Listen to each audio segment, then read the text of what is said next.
নমস্কাৰ, welcome back to my channel চুমচিখা আখল ঘৰ। আহকচোন আজি মইনো কি বনালোঁ চাওঁ। আজি মই বনাবলৈ লৈছোঁ কচু। ইয়াৰ বাবে আমাক লাগিব কেইডোখৰমান কচু আৰু অলপমান ঔটেঙা আৰু কেইডোখৰমান মাছ। মই এতিয়া ঔটেঙা আৰু কচুখিনি এটা কুকাৰত ভৰাই লৈছোঁ। ইয়াত জোখমতে নিমখ আৰু হালধি দি মই 5টা চিটি মৰুৱাই ল'ম।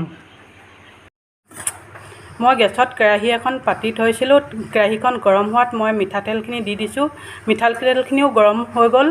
মই ইয়াত এতিয়া মাছকেইডোখৰ হাফ ফ্ৰাই কৰি ল'ম।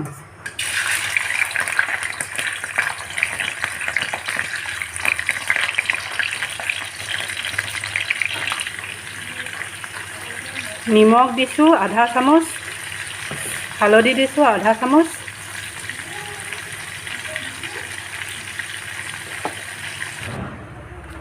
পাঁচটা চিটি মৰাৰ পাছত মোৰ কচু আৰু ঔটেঙাখিনি এনেকুৱা হৈ গ'ল।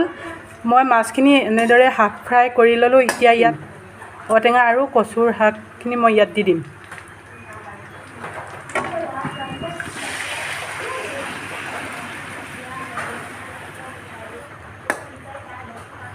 ইয়াত পানী অলপ ঢালি দিছোঁ। পানী দিয়াৰ বাবে মই পুনৰ আধা চামুচ নিমখ দি দিছোঁ। মই এবাৰ মাজতে লৰাই দিছোঁ। এইখিনি মাজে মাজে লৰাই থাকিব লাগে, নহ'লে তলত লাগি ধৰিব পাৰে।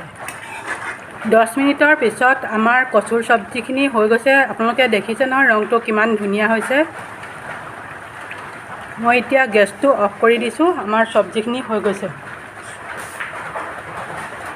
এইখিনি ঠাণ্ডা হোৱাৰ পিছত মই এনেদৰে বাউল এটাত উলিয়াই লৈছোঁ পৰিৱেশন কৰিবলৈ।